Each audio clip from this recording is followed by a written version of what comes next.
My God, I've just been dipping in and out. Oh, we are live. Hello. I'll tell you what happened there, ladies and gents. Welcome to the Celtic State of Mind podcast. Our producer Paul said live in 5. I obviously interpreted that as 5 minutes. He meant 5 seconds. So hello. Hello. How are you, Tony? I'm very well, Laura. Yourself? Not too bad. You might notice we are a man down. Jim, unfortunately, is having some technical issues and hopefully will be able to join us a bit later on in the podcast. But until then, you are stuck with us pair. So, I thought you were being microcosmic of the season there, Laura. A man down. We've been a man down many times. Maybe we are being affected by the same gremlins that have affected the team, but you never know. We'll blame it on COVID. Everybody else does. So, but anyway, to catch on with the rest of the day, you might have already seen me this morning on A State of Mind. I was on Football Insomniac with Colin, so you can catch up with that if you like too much of a good thing. But you know, we will carry on. We will carry on. That's a bit of a shambolic start to the show, but we'll see where we get with it. Lots to discuss today, Tony. We were obviously both on the post-match or the full match coverage of the Dundee United match last week. Obviously, the 0-0 draw at Tannadice ensured that the title would not be coming back to us.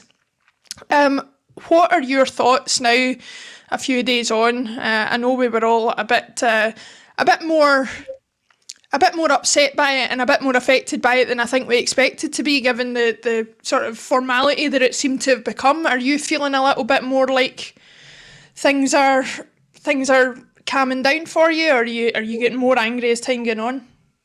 I think there was always an air of resignation that Celtic were going to lose the title. I think it's just the way they've lost the title this season that's upset and annoyed most of the Celtic supporters, you know. So there was an air of inevitability about it, but just the way they kind of played at Tannadice, there was no fight, there was no spirit, there was nothing there to give you any hope moving forward. But we'd all resigned ourselves and got used to the idea that the title was going to be relinquished. It was just a matter of when, really, wasn't it? I think so. I think we've both harped on about that a little bit, about the manner in which things have gone the way they have, and I think that's what's hurting us more than anything.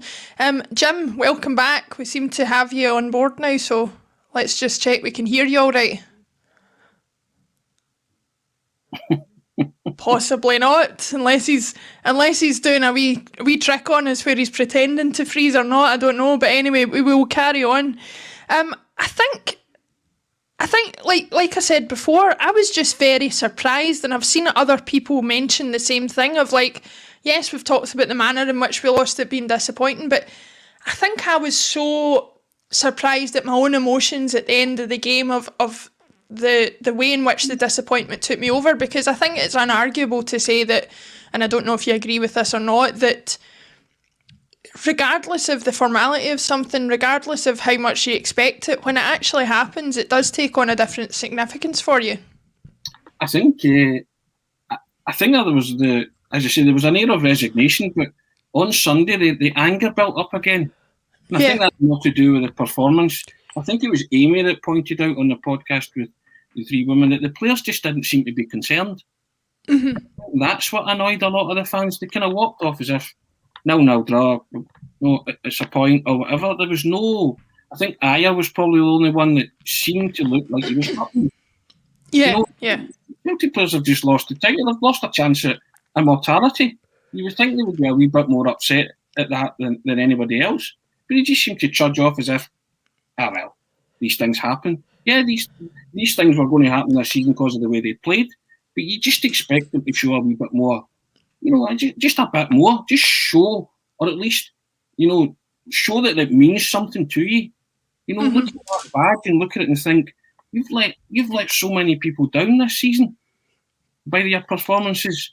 You know, and you couldn't even muster one more just to delay it.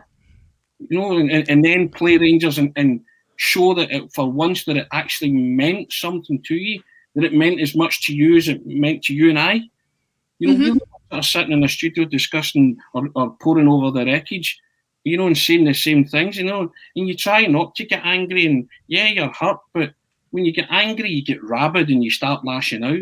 You're trying to discuss this in an articulate, intelligent fashion, and the overriding emotion is still anger and hurt. But you try and rationalise it, and you try and move on, and the days go on, and you think, right, okay, that's it, it's done, and it is done. And all they've got to salvage this season is now the 2 Rangers games, where they hope that they can win one of them and shatter their invincible league season. That is.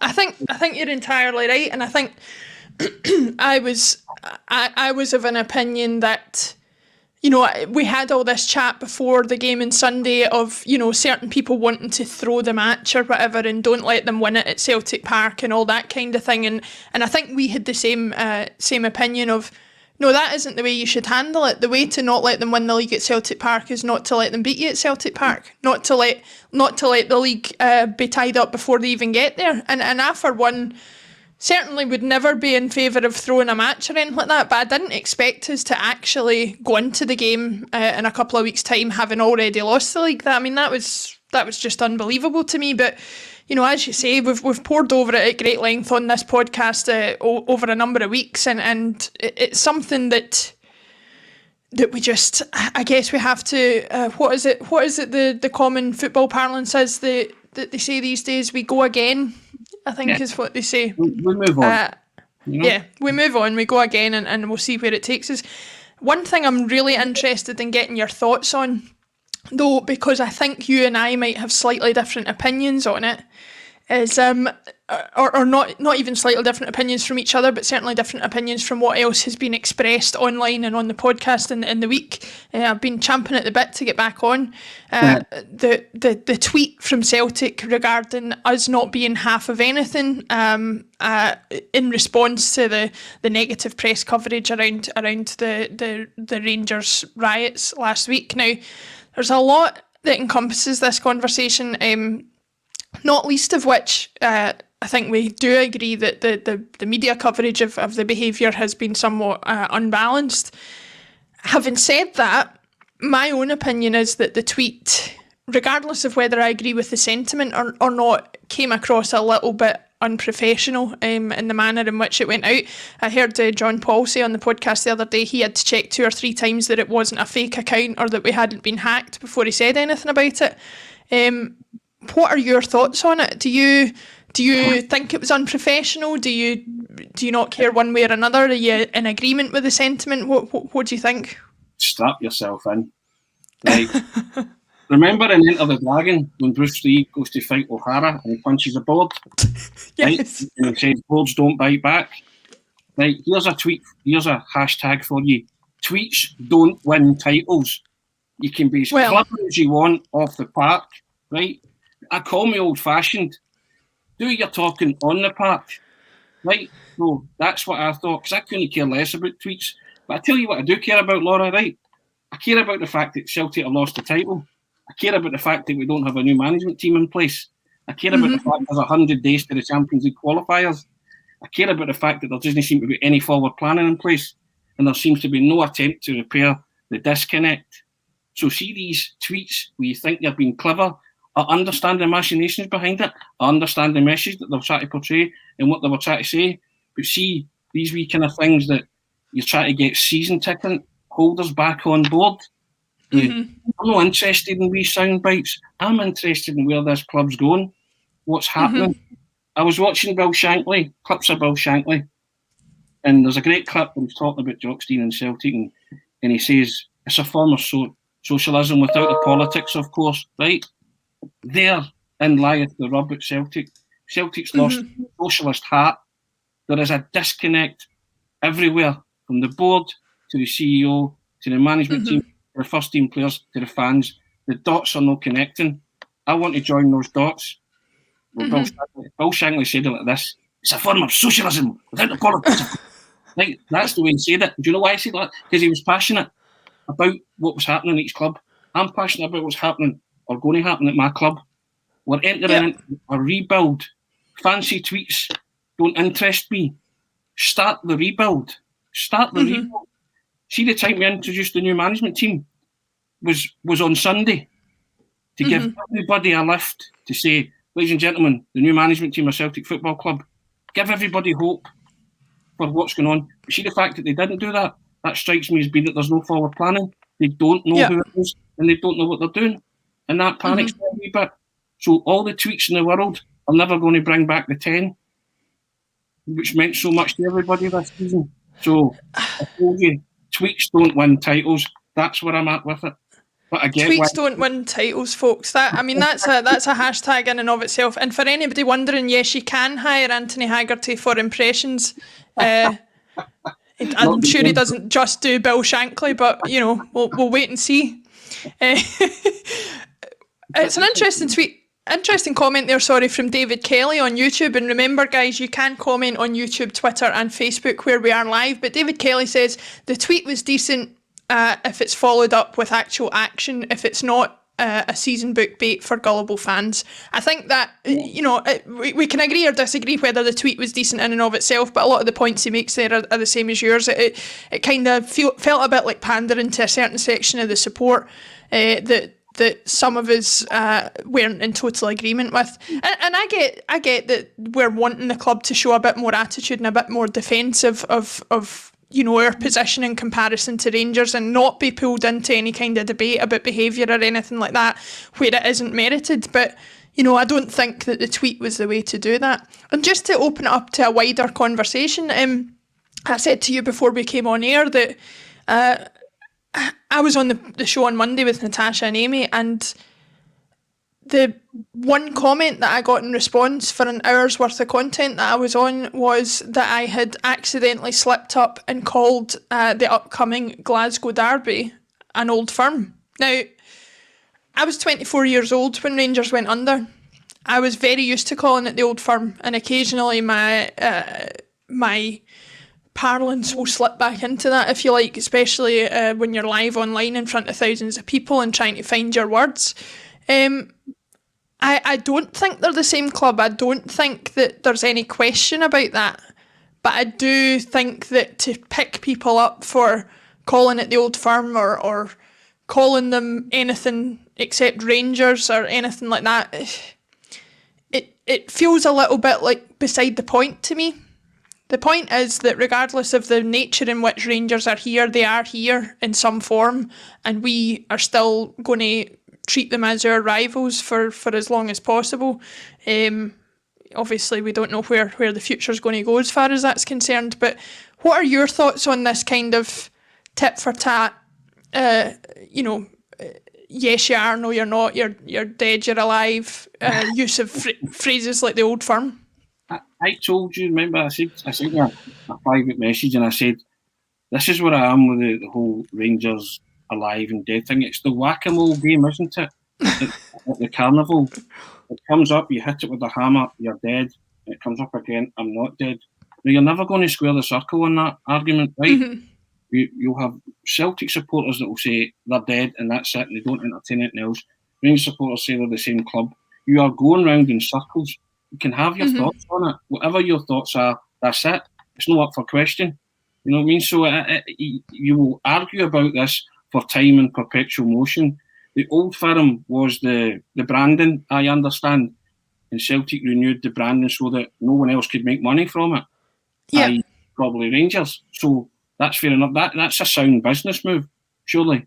And I get why they do it, but nobody needs to tell Celtic supporters what they are or who they are. They're well aware of that, or what they're not. And yeah, people are getting annoyed because they get lumped in with what happened on Saturday and Sunday. Now let's address that. What happened on Saturday and Sunday was Rangers supporters, nobody else. Yes, undoubtedly, totally agree. Fans, they weren't, right? But Celtic had their own spat earlier in the season when the barriers were lifted and the buses were chased and stuff at the park when they were protesting, right? Mm-hmm. So that's fair enough. So people will always say, but you did it as well. You had a wee mini riot at your ground, whatever you want, whatever phrase you want to use to describe that, right? Two wrongs don't make a right. But at the weekend, it was Rangers supporters who celebrated at Ibrox and who went to George Square and dismantled benches and stuff like that. You know, everybody could see that, right? And then when Celtic were protesting against the board and the players and the management, it was them. Okay, well, those two incidents are separate. Okay, so you can't just lump each other in with. But Celtic got rightfully caned for it. But there seems to be a different narrative about what happened with Rangers, that it was celebrated. It was still a global pandemic. You still weren't allowed to do it. So spare me this kind of, oh, well, it's different. It's not different. Celtic won a treble and a bus tour was stopped. And most of the fans ended up in Glasgow and they went to George Square, I believe. Is that right? Mm-hmm. And they didn't. That's my recollection of it, yeah. They didn't dismantle benches and didn't. It was high spirited, and it was party time. So so the fans can behave, but that shows. So that was a major disappointment to the Celtic fans when their bus trip was denied. And they could have went on some kind of spree because they were denied the chance to see the tour and stuff like that, but it didn't. So football fans can go to Glasgow City Centre and places like George Square and behave. It's possible. So what happened on Saturday and Sunday was Rangers fans misbehaving. You can't deny that. What happened earlier in the season at Celtic Park was Celtic fans misbehaving. But this kind of lumping them in together, I think that it's that narrative that annoys the Celtic fans, which also was responsible for the tweet. But, I just think, you just don't need to get involved in that kind of thing. Rise above it. You know what you are, you know who you are, and you know how to behave. That's it. And I should say at this point, not to be too fair to them, but I have friends and family members who are Rangers supporters, who are die-hard Rangers supporters, who were devastated when their club went under, and who have supported the club that formed out of that from the bottom up. And they, yes, should be allowed to celebrate, but the ones I'm talking about and the people I'm referring to are the people who celebrated in their houses the way they should have done at the current moment. Is it devastating that we can't celebrate things the way we want to celebrate them? Absolutely. There's lots of things about life that I would love to get back to normal. But the point is, we have a responsibility in these current times to behave a certain way. And going back to the what we call Rangers and the old firm and this and that, I think Martin Bickett on YouTube sums it up pretty perfectly and just says semantics, man. And that's basically it. It's like you said, we all know who we are, we all know what Rangers in their current form are.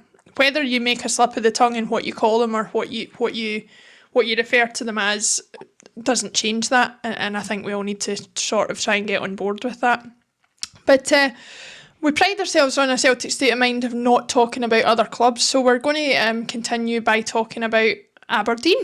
And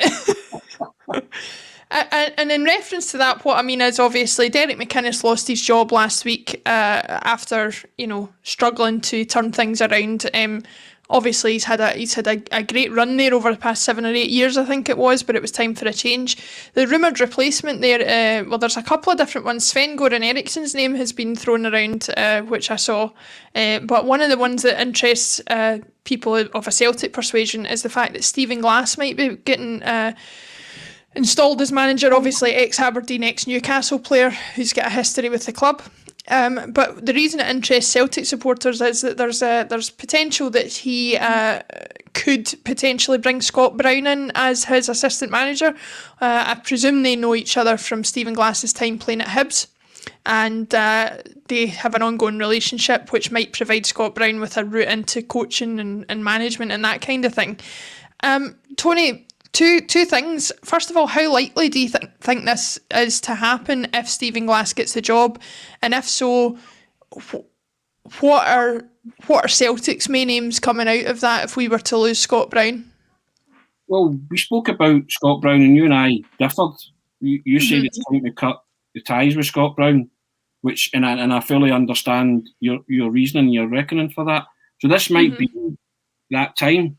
Because if Scott Brown's not going to be offered some kind of role in the new rebuild at Celtic, whether that be in the academy, youth academy or whatever, to try and earn some coaching badges and coaching stripes, then so be it. Then it might be time to cut that string and just say to Scott, on you go. There's a chance at a club. If Stephen Glass gets the Aberdeen job, it's a possibility, You might interview for it, you might interview well, and they might decide, yeah. And if that's what happens, then I think he does. It's been reported that he wants Scott Brown, so it might be time. It might be the time to turn around and do what you say, shake hands with Scott Brown and say, go and see if you can cut it as a coach elsewhere. And then if you can, maybe say to him in the future, come back if he shows any kind of aptitude for it. Because if the rebuild can't guarantee him a job, then he is a big figure to lose in the dressing room, but he's not going to play next season, is he? No. You would conjecture under new management. Father Time has kind of called time on his career. His influence in a playing sense is waning. Everybody can see it. So he would have to take a step back. And I don't know if Scott Brown would be prepared to do that. And I don't know if Celtic are going to hand him a job in the academy. If not, then maybe it is time. But a brilliant servant, absolutely brilliant servant. And you would lose something if Scott Brown left, but maybe it's time to, maybe that's part of the rebuild. It's post Scott Brown and others that want to leave. I can't disagree with the fact that he's been a great servant, and for everybody in the chat, we have Jim back in. Jim, thanks for joining us again. Just to recap where we're at with things, we're talking about Scott Brown's potential move to Aberdeen to be an assistant to Stephen Glass if that appointment goes ahead. What are your thoughts on the chances of that happening and where it leaves Celtic if he was to leave possibly sooner rather than later?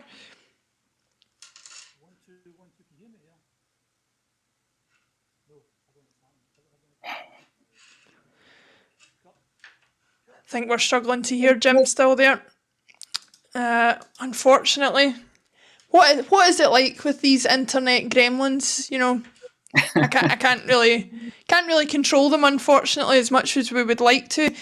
Thanks everybody for commenting on Facebook, YouTube and Twitter, where we are still live. If you haven't subscribed to A State of Mind, you can do that for free on the YouTube channel. We've got some great content out there with Amy Canavan's Soccer Supernova Show, Colin Watt on Football Insomniac, or if football isn't really your bag, you've got things like David Simmons on the Salt and Sauce chat show as well. So there's plenty of stuff out there for you to fill your time with when we're all at home, as much as we continue to be at the moment. I think one of the things looking at Celtic for this season going forward is, again, I hate to bring Rangers up into this, but I was watching an interview prior to the Slavia Prague match with Steven Gerrard, and he mentioned that regardless of the title having been tied up, that they still have aims and objectives for the rest of the season, which I think, regardless of who the club is or what their targets are, I think it's healthy to have ongoing targets, even if you achieve some of those targets earlier on in the season than you may be expected to. With that in mind, Tony, what do you think the aims are for Celtic going forward? Do we have any aims, or is it a case of stumbling our way to the end of the season and then sorting things out at that point? I think we've got to look to win the Scottish Cup. We've got to look to beat Rangers and shatter that, as I said, that invincible league season that they're now talking about, which is within their grasp. So I think that's the two aims. And people say, look to at least win one of the two Rangers games. No, win two of them. Give the punters hope and optimism for moving forward. Don't just win the first one, win the second one as well. Why can't they do that? There's a major trophy up for grabs. So grabs even. So they have to go and try and win that, and then hopefully by then there's some the goodwill or a good feeling comes back to the club, and then they can maybe start announcing stuff about the rebuild. I would prefer they announced a new management team sooner rather than later. I mean, every day there's candidates flung into the mix, and people have their opinion and stuff, and this, no do that guy, no do, Today it's Chris Wilder, isn't it? He's been thrown in, Chris Wilder. So that's another new name. Then Frank Lampard keeps getting flung in, and then somebody said last night, some blogger put up that Davy Moyes is also now in the frame allegedly. So I mean, it's in any name, it's pin the tail on the donkey. Now pick a name and then discuss it to death until they turn around and say, this is a new Celtic management team, then, you can speculate all you want. Mm-hmm. I think that's fair enough, and I think pinning the tail on the donkey is exactly the way it seems to go. With specific reference to Frank Lampard, I saw somebody asked on Twitter last night if there was any questions that people would like to pose to the podcast, and one of them was, are there any good points to appointing somebody like Frank Lampard that we haven't considered just because I think a lot of us are against that appointment? And the honest answer to me is, as far as he's concerned, I really don't know, because he didn't do anything of note with Chelsea. You can't say that he earned that job on anything other than sentiment, and that has got us nowhere in the past. We've just got rid of a manager who probably got the job on sentiment and certainly kept it for longer than he should have for the exact same reason. So I don't know where we go with that. Whether there's a particular name that will bring us the sort of outcomes that we want, but I'm certainly in agreement with you that regardless of who it is that we appoint, it needs to be sooner rather than later, because there's just a lot of dead air between now and the end of the season if you don't do that. Yeah, and also sorry, on you go. Sorry, on you go. You also want a management team that are going to wrestle the title of Rangers next season, not in 2 or 3 years' time. You want someone who's going to pose a real threat and a challenge to Rangers next season, not some kind of project that might come to fruition in 2 or 3 years' time. I don't think Celtic supporters get the patience for that. Mm-hmm. And so that leads me back to maybe someone like Enzo Maresca. Yeah. I don't care if he's managed Manchester City under 23s. I'm sorry. This is managing Glasgow Celtic Football Club we're talking about. He might be good on paper and he might have done this and that, and some guy was putting heat maps about how his under 23 teams play. I ran an under 12 team once. I managed Celtic. I mean, come on. You're talking about, I've said this before, to you and I, the manager's job at Glasgow Celtic Football Club is the best job in the world. Mm-hmm. So don't be putting guys in there who lack the experience to take that job. I'm sorry. And Enzo Maresca and Fergal Harkin might be an attractive proposition long term. I don't want another long term project, but I want forward planning with somebody with experience that can go and mix it with Rangers next season, win the title back, and then take us forward and win it again for the next 2 or 3 seasons. Somebody with experience at the top level who's managed, not under 23 level, but who's managed at a decent level, a big hitter. Yeah. Don't get them. They exist. I think that's correct, and I think we had a conversation before we came on air about some of the managers we've had in the past who maybe haven't had as much experience winning trophies. Gordon Strachan, for example, hadn't even managed any more than twice in Europe. So it's not actually, for me, about the levels of success in terms of trophies and stuff that they've brought in, because we all know that's a lot harder to do in other countries than it is in Scotland. It's about showing that you've had periods of success at other clubs and managed to impose a philosophy, which I think is the main thing. And you've managed at a level. Mm-hmm. I mean, at a professional level. Nobody cares a jot about under 23 football. Somebody could tell me Enzo Maresca won 100 games in a row at under 23 level. It matters not a jot. Yeah. People were turning their nose up at the likes of Eddie Howe. Eddie Howe managed in the English Premier League. He kept Bournemouth in the English Premier League. Bournemouth. I mean, didn't not even keep them in. He made them a mainstay for a number of years. 5 years. Seaside town, we think of Bournemouth, right? So so people are saying, we don't want him. He's not got the relevant. If he doesn't have the relevant experience to be a Celtic manager, then I don't know what is. And, so someone like that who you say, and we said before, they instilled a culture at a football club, a philosophy. They stamped their authority on it, and they did well. And it's not about winning trophies. Success isn't about winning trophies. That's success, keeping a club like Bournemouth in the English Premier League for 5 years. Now that to me, is a rip-roaring success. Because they should be doing that. Rip-roaring and never boring, as you would say. Yeah, something like that. But, so success doesn't mean pile up the trophies. I'm talking about being successful at the top level in English Premier League football is widely regarded as the top level. So that's what we're talking about here. Yeah, 100%. And speaking of managing at a level, Philip DeMarco, who's commented on YouTube, I just want to pick him up on this. Laura managed an end-to-end draw on Championship Manager Twitch stream with Russell Boyce the other night and cost Napoli second place. I didn't cost Napoli anything. I managed one game the entire season. If you've got an issue with where they finished in the league, please take it up with Mr. Boyce and not me. But anyway, before we move on, unfortunately with the kind of shambolic start to the show, I forgot to come to a wee message that we wanted to send out. Now, Tony, you've got the details of it, but do you want to send out a wee message to a listener of ours, just somebody who's needing a wee pick-me-up and a wee good luck message? Give me a second you can find us, yeah. Oh, there you go, we've got the message there. It's a wee shout out to a guy called Kerr Hamilton and his 3-week-old niece, Riley Hamilton.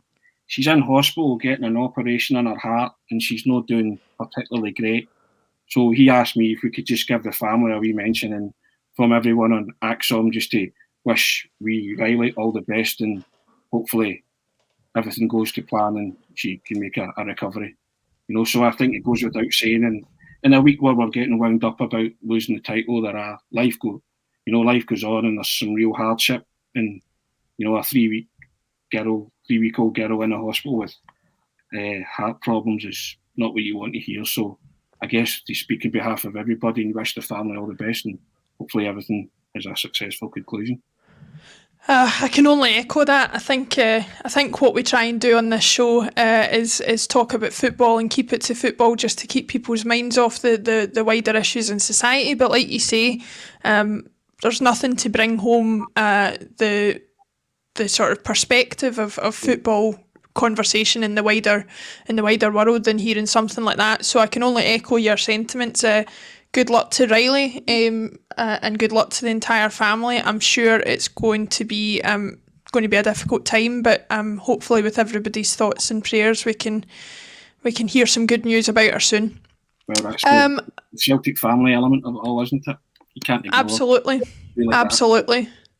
Yeah. I spent some time in hospital as a child myself, and it was quite incredible to see the number of Celtic and Rangers shirts that were being gifted across the bays for kids, and the fact that, you know, rivalry was overcome by a situation like that. Everybody kind of banded together in those situations, and I remember specifically getting a wee shout out on the hospital radio at the time. And so if we can provide that for wee Riley and our family, then that's quite a special thing to be able to do.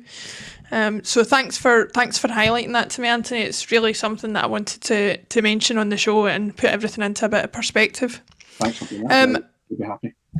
Yeah, moving on to slightly happier things, and maybe Riley's family can get involved in this chat as well. You got a question on Twitter the other night about, I think, apologies if I'm phrasing this wrong, but the way I read it was a player from the last 10 years from the 9 in a row team that would have made it into the team with Kenny Dalglish, so the Quality Street Gang, was that it, or have I slightly got that wrong? No, I think that was more or less. Yeah, I was asked who from the last 10 years would fit into a team with King Kenny in it, basically. Yes. Yeah. So, and who was your choice? Who of all the? I'm sure you could say plenty of players over the years, but who was the standout for you? Well, I told him it was quite easy. Who the guy that asked me, because I told him it was Moussa Dembele. Mm-hmm. And I loved Moussa because I said he was a big game player.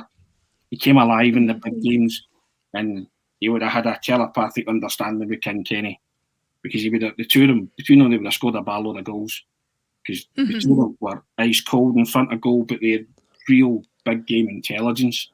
I mean, Kenny Dalglish made Ian Rush the striker that he was just by that telepathic understanding and setting up. There's a clip of Kenny Dalglish hitting a blind pass to Rush, and it's absolutely magnificent. It's a brilliant piece of skill, and Rush tucks it away and he just runs to him as if how did you know where I was going to be? We just did it on instinct, you know. So I think Musa and Kenny would have been some kind of, they would have stuck terror into any defence. And I go back to it, and of all the goals that Musa scored, my favourite moment of Musa was the pass at Ibrox. The first time pass that just opened the whole of Ibrox up to French Eddie. And I know the exact one you mean, yeah. Instinctive. Didn't even think it when that's when Celtic were down to 10 men. And Rodgers threw on the striker. He threw on Edouard. Because he knew that Musa was switched on enough. And all he needed was the one chance, the one break forward. And they skinned the Rangers defence. And that was that pass. And you're talking about moments in timing. Players, strikers score goals, but you're talking about real game intelligence and real kind of players that just get it and know what's happening. See the game in pictures. Dalglish was like that.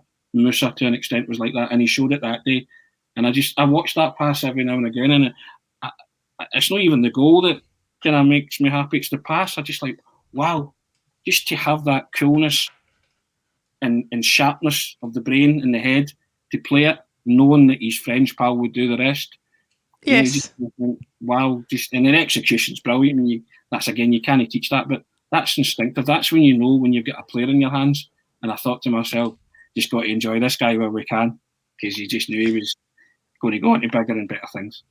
Well, I think that's a thought that I would echo in terms of it. I said on the show on Monday, I quite pride myself as a Celtic supporter of knowing the difference between a player who is good for us and a player who is world class. And I think we can all name players who maybe would have been more than capable of doing a job for us and being a hero at our club, and then seeing the ones that come along once in a while where you think we're going to have to hold on to him for as long as we can, which isn't going to be long. You know, your Van Dijks, your Tierneys, your Dembele's, that kind of class of player is you know, I think Celtic fans are discerning enough to know there's a difference between a player who can hack it in the Scottish League and one who's probably too good for it. We often hear the phrase Rolls Royce footballer thrown around, particularly in reference to Van Dijk, and that certainly applies. Lots of suggestions coming in for players. Forster's a big one. John Aaron and Robert Ingram, both on YouTube, have said the same. There's VVD from Danny Boy on YouTube. So there's loads. I think Stephen McGonagall's having his on. He said in Cham, which I don't really agree with. But you know, I think from my point of view, I was trying to think about this question last night, and obviously, I didn't see King Kenny playing any guys for Celtic, so it would be hard for me to really offer an opinion on this, but one player that I think any striker would be happy to have behind them is David Turnbull. Now, I know he's not played a long period of time for us. I think there's still a long way for him to go before he really cements his place in the hearts of Celtic fans, but certainly nothing that he's done this season would suggest to me that we've got anything other than a quality player in our hands. Would you agree? I watched David Turnbull play for Motherwell a lot when I was reporting games. And I think he scored something like 13 or 15 goals in a kind of bang average Motherwell team. And you knew then, you just knew then, and he's a cracking fella as well. I mean, I know he's not a man of many words, but when you actually get up close and personal, he speaks a wee bit more. I just don't think he likes talking to the media in that kind of sense. But no, he's got a cracking temperament as well. You know, and the fact that the deal fell through originally, and to bring himself back to that level and get that move and then show everybody, listen, I can play. I think it's testament to, it takes a character, you know, it takes some amount of resilience and character to do that, to have your dreams shattered and then 12 months on, relive it and then show this is the reason why they signed you. And I remember seeing him thinking early doors, this boy could go places. And again, another one that I'm going to enjoy while he's here, but I hope he's for a wee while because he is still young. But he is a baller. I totally agree with your thoughts on him. I really do think that he's a midfielder that you can build a team around. He just has it. Whatever that it factor is, he has it. And I look forward to seeing him, you know, progressing himself and his career. But hopefully he'll stay with Celtic for a few more years yet. Yeah, and one other thing I'm particularly excited about, I've never been a huge follower of the national team over the years. I do like to keep on top of what's happening with them, but the idea that we might be going into a Euros with a midfield of McGregor, McGinn and Turnbull is unbelievable to me. I think there's class and quality there at the highest level that we probably haven't seen for 20, if not 30 years. And I think it would be, you're in a situation where if they could do something on the international stage, you would have to think they would have to be in the same conversations of the Scotland teams of old that made more regular appearances at the tournaments. But we will wait and see what happens with that, whether it even goes ahead or not. You mentioned a name there. That should be the Celtic midfield just now. Well, disappointing to say the least. Well, all being well, you know what I mean, McGinn, he should be, well, even if he came to Celtic, he might well have left because he's that good, and he's shown how he is. But, that's one that hurts because Celtic should have signed him. No doubt about it. But going to the Euros with that, you've got a great chance of, maybe at least getting to the knockout phase for the first time in a major tournament. Mm-hmm. Absolutely. Thanks very much, everybody, for your comments on YouTube, Facebook and Twitter. Lots of them coming in. A lot of people still speculating about potential management names for us going forward. There's a lot of names coming out. Andrew Villas-Boas, Mark Hughes, the same names that have been doing the rounds for a while. And I think it's just a case of, I think everybody's put their points across in a variety of ways, and I think at this point I think everybody just wants an appointment of some description, like you've said already, Tony. Mm-hmm. But one other thing I wanted to talk about to sort of, before we look ahead to the Glasgow Derby in a couple of weeks' time, is for anybody who's not seen it, I'm actually wearing, and JP was hanging this up on his shelf the other day as he does, but this is the Bumblebee strip. A strip that, although looks wise probably isn't the prettiest thing in the world, certainly holds fond memories for anybody who saw the team play in it. Tony, I'm springing this one on you with a bit of a lack of planning, but do you have any particularly good memories from wearing the Bumblebee strip, or any games that come to mind that make you think of it specifically, or even specific players? The first one's the sideburns and golden boots. Whenever I see that strip, I just think of sideburns and golden boots, and that goes to Audrey.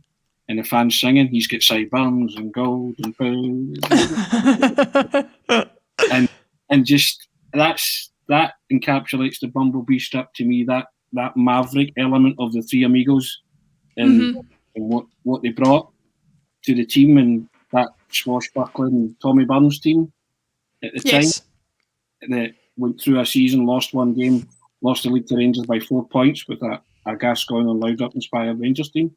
But the football they played was from another dimension at times, and those guys were just, you loved it. I think a lot of Celtic supporters still look back on it fondly, and obviously because they wanted Tommy to do so well, and they came that close, but that team was just renowned for, Cadet was, we know your thoughts on Cadet. I mean, I loved Cadet as well.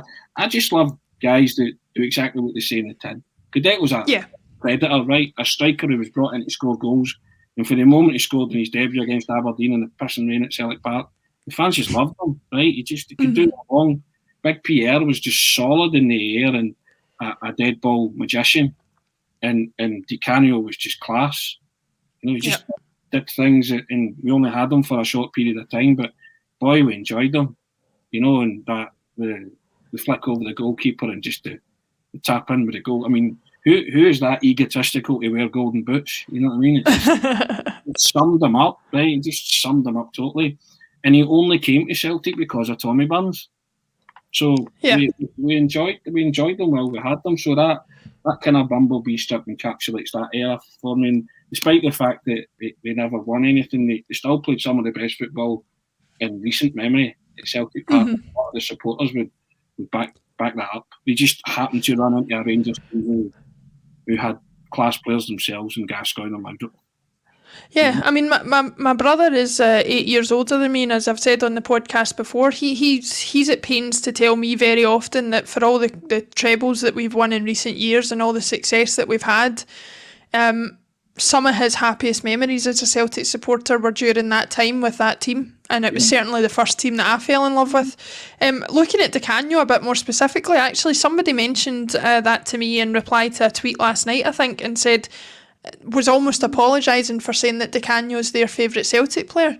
And I think that's where, I think we all know the controversies that he's embroiled himself in the years since he left the club, but I think if you actually asked any Celtic fan outright whether, you know, Di Canio was a player that was loved at Celtic, he certainly was while he was here.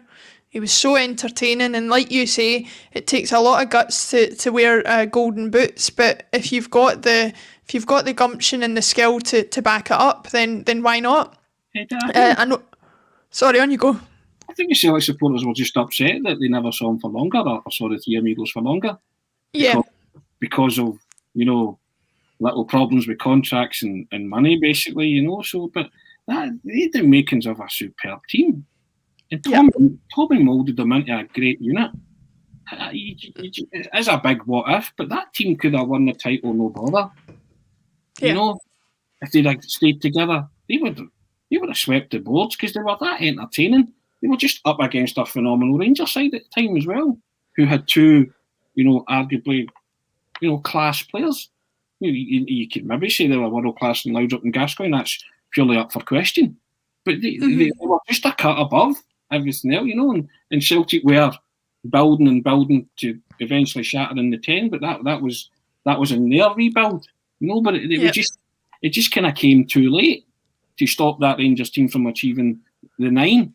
But if that team had been allowed to continue for 2 or 3 seasons, they'd have stopped it no bother. They were that good. But and I think as well with the attitude thing is, you know, there's a lot of people speak about the attitude of Tom and Van Hooijdonk and well, not so much Tom, but Van Hooijdonk and Di Canio as being a negative thing. I would certainly give a lot to have even an element of that in the current team.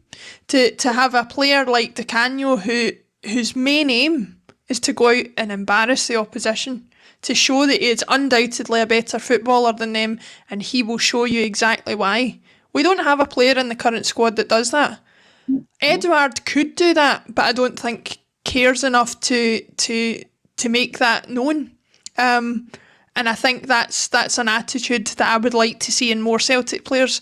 I don't subscribe to this. You know, I saw Neymar. Now I'm loath to defend Neymar. I'm not a fan of him whatsoever. But I saw him get booked at one point for showboating in the French league, and I thought to myself, what is football if not to show your skills to the best of your ability? And that's definitely something I think is missing in the current Celtic team. I remember saying to a Rangers fan once about John Collins. Remember, he bent one free kick into the bottom corner and bent the other one into the top corner, right? They had the Predator boots on and all that, right? And I remember saying to him when he lost the rag with me, I said, once was jammy, twice was showboating. And he lost the rag. He's just like, he just went mental and says, he was lucky. I said, how can you be lucky? You know, once maybe, but not even lucky. He picked the bottom corner and the top corner out, no bother. And as you say, guys that knew exactly what they were doing when they stepped onto that park. Collins was like that. Collins was a player, but those three in particular, you see, there was an element of showboating about them as well, because they knew they were good and they wanted to show you how good they were. And part of it was, you know, rubbing your nose in it, and that's fine because they could back it up. You know, they can't be the most, you know, stubborn of them all. When things weren't going his way, would strop and go off his head. You know, and it took Tommy Burns to say to him, look, you know, get your head back and focused. But we could do with that. It's not arrogance per se, but it's an arrogance knowing that you're better than the opposition, and you're good, and you're going to prove that. Brendan Rodgers' teams had that a wee bit of arrogance that they were better, and they knew they were better, and they were going to prove it by the end of the game. And it's no cockiness or anything like that. It's just knowing, it's confident in your own ability. And Celtic have lost that since Rodgers left. They've lost that confidence in their own ability to go out and get results against anybody right now. Yeah. I think there's a relatively famous saying, and I might be slightly butchering it here, but I'll give it a go. But I think the difference between confidence and arrogance is ability. and that's basically it. It's knowing that you can carry out exactly what you think you can do, and I think Di Canio certainly had that. Jimmy Marsh comments on YouTube, mind the Di Canio song D.I. Canio to the tune of D.I.S.C.O. That was a pretty good one. Van Hooijdonk had his own song, Cadet had his own song, so it was as good a time in the stands as it was on the pitch at that time. Because actually, you know, obviously this season has made a slight difference, but you know, you don't see that as much nowadays. I think Eduard is the last one to have a really famous sort of well-known song for himself. Whether Turnbull would have had that this season, I don't know, but we just need to wait and see. I had one for Musa when he was here, but they never ever took me up on it. Oh, I think you've tried to push that one a few times, but after your Destiny's Child escapades last week, I don't know if we're going to go there. Oh no, it's brilliant. Somebody said I want to hear the trumpets in a private message last week.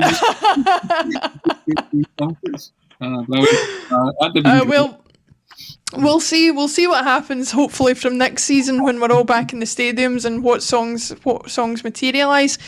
Just for the last 10 minutes of the show, I wanted to look a little bit ahead. Obviously no game this weekend because of other things going on. Our next league game is obviously against Rangers in whatever you want to call it. We'll call it the Glasgow Derby for safety's sake.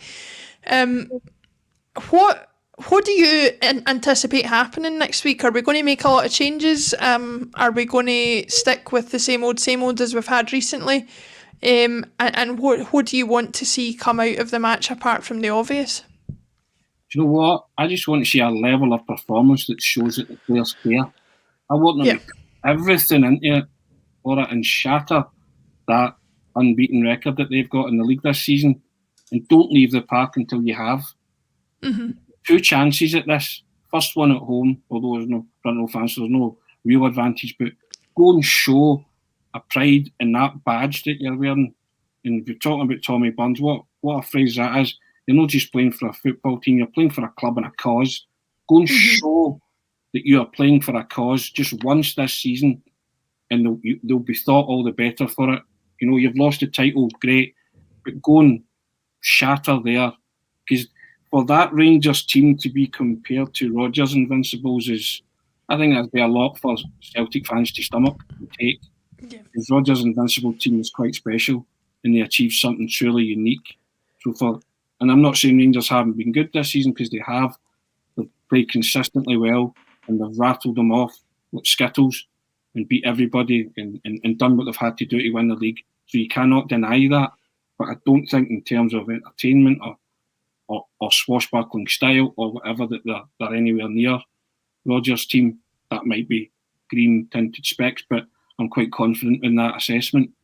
So I just want the Celtic players to just 1 or 2 3 last hurrahs, the 2 Rangers games and the Scottish Cup. Treat it like it means everything. Treat it like it means everything, because it means everything to us, the supporters. So go out there, don't leave anything on the park, just give it your all. And if they do that, I think they can beat this Rangers team. I think they can. I think I'm in total agreement with you as far as I would have a lot better outlook going into the summer if we came out of the end of this season at least having a win and a draw against Rangers and having a decent go at winning the Scottish Cup. I think that would set us up for a summer where we could start looking towards the future a lot more positively than we have been. I think if we continue on the road that we've been going down, you know, it's just going to only get worse from this point on.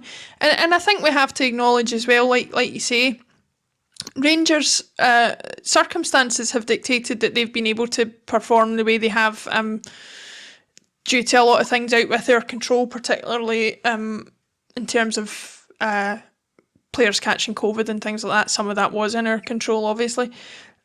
But I think there's got to be an acknowledgement there that regardless of what else is going on, they have done well to put together the season that they have. I'm in agreement, though, that even if they end up going on the rest of this season without losing a game, I don't think they have been as entertaining or as swashbuckling or as sort of rip-roaring, free-scoring as our Celtic teams of the past few years. one thing that does excite me about next season is if we get this planning right, if we get things in place to start next season on the front foot, it's going to be an exciting year next year. I'm sure of it. We're going to see a title race that we've not seen for years. Yeah, without a doubt. Yeah, and a lot of people might think I've got a downer on Enzo Maresca. I don't. If that is what Celtic are planning and they bring him in, of course I'll get right behind it. But my concern is that he's just no managed.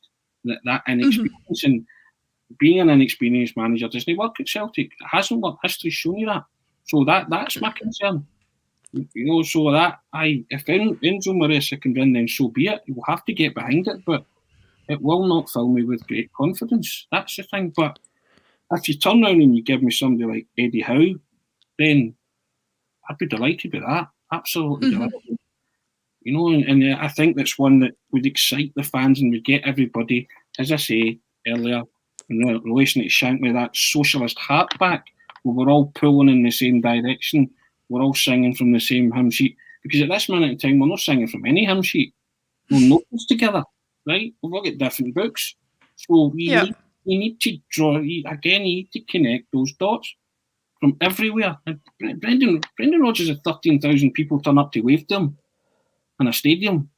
The day he was unveiled, 13,000 people turned up to wave. People just, season tickets went through the roof because it was the appointment that everybody wanted. They never thought they would get.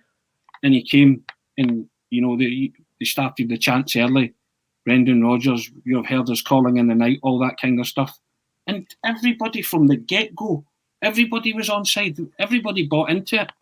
There's another chance for this to happen at Celtic. The board just need to appoint the right people.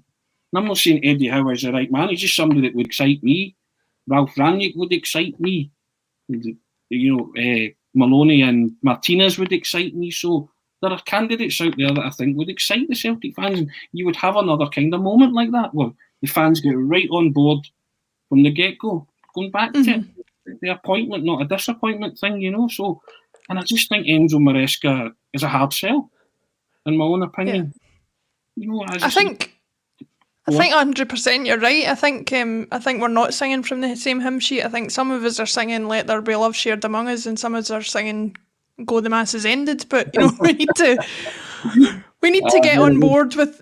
Yeah, we need to get on board and get in line as far as that's concerned. I'm in agreement with you though. That whoever it is, whether I agree with their appointment or not, I differ. For example, from Paul John's views about Mark Hughes. I thought his interview with Celtic State of Mind was really interesting, but he wouldn't be my choice for manager. Having said that, if he was in charge, I would support him because at the end of the day, as Celtic manager. One last thing I wanted to actually touch on with regard to,